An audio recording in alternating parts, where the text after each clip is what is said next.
የአማራ ፋኖ ኃይሎች ዛሬ ሌሊቱን በደብረ ብርሃን ከተማ ሰርገው በመግባት ከባድ ጥቃት በአገዛዙ ሰራዊት ላይ ማድረሳቸው ሰማም።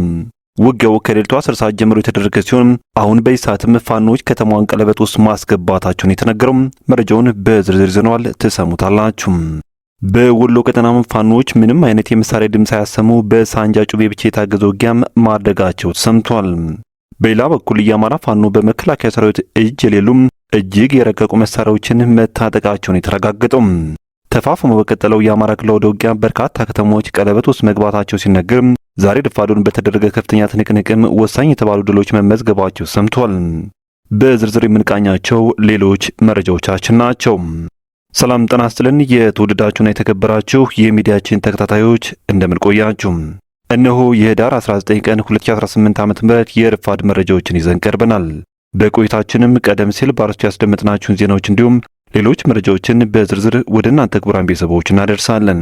እናንተም መረጃው ለሁሉም እንዲደርስ ቪዲዮ ላይክና ሼር እንዲሁም ሰብስክራይብ ያደረጋችሁም እስከ መጨረሻው አብራችሁ እንድትቆዩ በትህትና እየጠየቅን በቀጥታ ወደ ዝርዝር መረጃዎች አለፍን። በድጋሚም አብራችሁን ቆዩ።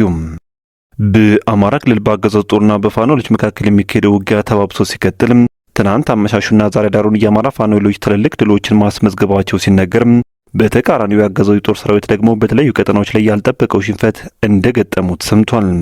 በደረሰ መረጃ መሰረትም ከወልዲያ ከተማ በቅርብ ርቀት ምንም አይነት የጥይት ድምፅ ያልተሰማበት ውጊያ መካሄዱ ታውቋል።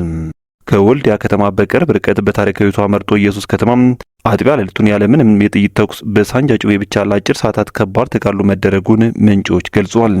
ምኒልክ የራስ ወሌ ብጡል መናገሻ በነበረችው በታሪካዊቷ መርጦ ኢየሱስ ከተማ ውስጥ መሽገው በነበሩ ያገዙ ወታደሮች ላይ ህዳር 18 ቀን 2018 ዓ.ም አጥቢያ ሌሊቱን ባካሄደው በሳንጃ ጩቤ በታገዘም ለአጭር ሰዓታት በቆየ ከባድ የጨበጣ ውጊያም ታላቅ ድል መቀዳጀቱን እዙ በህዝብ ግንኙነት መምሪያው በኩል በላከው መረጃ አስታውቋል። በአማራ ፋኖ ብሔራዊ ኃይል ምኒልክ ዞብል አምባ ክፍለ ጦር ስር የሚገኙት ተወርዋሪ አናብስት በሚል ቅጽል ስም የሚጠሩት የስድስተኛ ሻለቃ አባላት የራስ ወሌ ብጡል መናገሻ በነበረችው በታሪካዊቷ መርጦ ኢየሱስ ከተማ አጥቢያ ሌሊቱን ሰርገው በመግባት በከተማ የነበሩ የብልጽግና ቡድን ተላኪ ወታደሮች ላይ የሳንጃ ጩቤ ጥቃት በመክፈት በርካታ ወታደሮች ሲገደሉ አንድ ሻምበል ምርና ሌሎች የክፍለ ጦር አመራሮችን አንገታቸውን አንቀው ይዘዋቸው መውጣታቸውንም አስታውቋል። በዚህ ምንም አይነት የጥይት ድምጽ ባልተሰማበት በዚህ አጭር ሰዓት የሰርጂካል ኦፕሬሽን የፋኖ አባላቱ ከፍተኛ ወታደራዊ አመራሮችን እስከ አጃቢዎቻቸው በመግደል እንዲሁም የሻምበል አዛዡና ሌሎች የጠላት አመራሮችን ከሶስት ጥቁር ክላሽ ጋር ማርከው ይዘዋቸው ወደ ቀጠናቸው ሜዳቸው ነው ምኒልክስ በላከው መረጃ ያስታወቀው። ውጊያው ያለምንም የጥይት ኮሽታ የተካሄደ ነው የተባለ ሲሆን የፋኖ ኃይል ወደ ጠላት ካምፕ ዘልቀው መግባቱ የታወቀው ደረታቸው ላይ የፋኖ ሳንጃ የተሰካባቸው ወታደራዊ አመራሮችና አጃቢዎቻቸው የሲቃ ድምጽ ሲያወጡ ብቻ ነው ተብሏል። የፋኖ አባላቱ የገደሉትን ገለው የማረኩትን ማርከው ተልኳቸውን አጠናቀው ከወጡ በኋላ ጅብ ከሄደው ውሻ ጮኸ እንዲሉ አበው ሙትና ቁስለኛ ከመሆኑ የተረፉ ያገዙ ኃይል በከተማው ዙሪያ የሚገኙ ተራሮችን በዲሽቃና በሞርተር ሲደበድብ እንደነበርም ለማወቅ ተችሏል። ይህ በእንዲህ እንዳለም የአማራ ፋኖ ብሔራዊ ኃይል ምኒልክ የልጅ ኢያሱ ኮር 23ኛ ክፍለ ጦር የፋኖ ኃይሎችም በአምባሰል ግሸን ላይ ተጋድሎ በማድረግ ድል አስመዝግበዋል። የልጅ ኢያሱ ኮር 23ኛ ክፍለ ጦር ከአምባሰል ግሸን አካባቢ ወደ አምባሰል ጅብጎዶ ለማጥቃት ከገባው ያገዛዙ ጥምር ጦር ሰራዊት ጋር ብርቱ ትንቅንቅና ተጋድሎ በማድረግ እንዲሁም በጠላት ላይ ከባድ ሰብአዊ ኪሳራ በማድረስ ታላቅ ድልን ተጎናጽፈዋልም ነው የተባለው። በዚህ በትናንቱ ጥቃት የብልጽግና አገዛዝ የጦር ሰራዊት አምባሰል ግሸን ቤተክርስቲያን ውስጥ በብዛት መሽጎ ያለ ሲሆን በድጋሚ ከዛ በመነሳትም በቅርብ ርቀት የልጅ ኢያሱ ኮር የ23ኛ ክፍለ ጦር ወዳለበት ጅብጎዶ ለማጥቃት ሙከራ ቢያደርግም ፋኖ ጥቃቱን በመመከትና መልሶ በማጥቃት ከባድ የሰብአዊ ኪሳራ በማድረስም የደመሰቱን ደምሰው ከጥቃት ያመለጠውን ደግሞ ወደ መጣበት ምሽጉ እንዲመለስ ማስገደዳቸውንም ምንጮች ከቦታው የደረሱ መረጃ የሚያሳየው። በዚህ ተበሳጨው ያገዛዙ የጦር ሰራዊት እንደለመደው ህዝብ ወደሚበዛበት አካባቢ ወደ ከተማ ሞርተርና ሌሎች ከባድ መሳሪያዎችን በማስወንጨፍ ትምህርት ቤትና በአካባቢ ያሉ መንደሮች ላይ በሰው ህይወትና ሀብት ንብረት ላይ ከባድ ጉዳት አድርሷል የሚሉት የመረጃው ምንጮች አሁን ላይ አምባሰል በፋኖ ኃይሎች ከበባ ውስጥ እንደምትገኝም ለማረጋገጥ ተችሏል። በሌላ በኩል በሸዋ ቀጠናም አሁንም ከባድ ትንቅንቆች የተደረጉ ሲሆን ወሳኝ የተባሉ ድሎችም በአማራ ፋኖ ኃይሎች በኩል ተመዝግበዋል።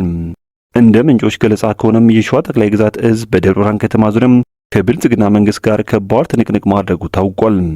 ትናንት ህዳር 18 እና ዛሬ ህዳር 19 ረፋዱን የሸዋ ጠቅላይ ግዛት እዝ በሸዋ በሁሉም ግንባር ለብልጽግና ጦር መብረቅ በመሆንና እዝና ሰንሰለቱን የጠበቀ ጠንካራ ጦር በመገንባት ያገዙት ሰራዊት ሙትና ቁስለኛውን እያስታቀፉ እንደሚገኝ ማስታውቋል። የሸዋ ጠቅላይ ግዛት እዝ መሐመድ ቢሆነኝ ኮር የደጃዝማች ተሰማ እርገጤ ክፍለ ጦር ዛሬ የጠላትን ኃይል ላይ ቀጡ ቅጣት ቀጥተውታል የሚሉት የመረጃው ምንጮች በሸዋ ጠቅላይ ግዛት ክፍለ ሀገር መዲና በሆነችው ደብረ ብርሃን ከተማ ዙሪያዋን ከቦ ያለው የደጃዝማች ተሰማ እርገጤ ክፍለ ጦር በዛሬው ዕለት ከሌሊቱ 10 ሰዓት ጀምሮ ካገዛዙ የጦር ሰራዊት ጋር ከቀሄት ከተማ ከጉንዶበር ከተማ ባለው ቀጠና ከባድ ውጊያ ማድረጉን አረጋግጧል።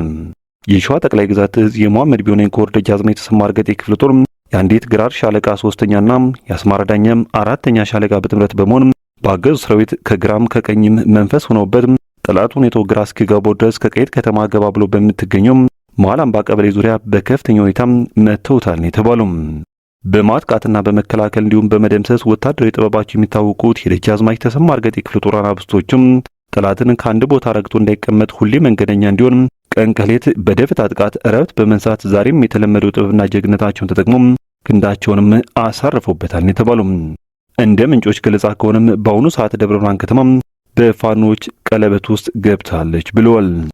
የተከበራችሁ ቤተሰቦች ለሰዓቱ የነበሩን መረጃዎች እነኝን ይመስሉ ነበር።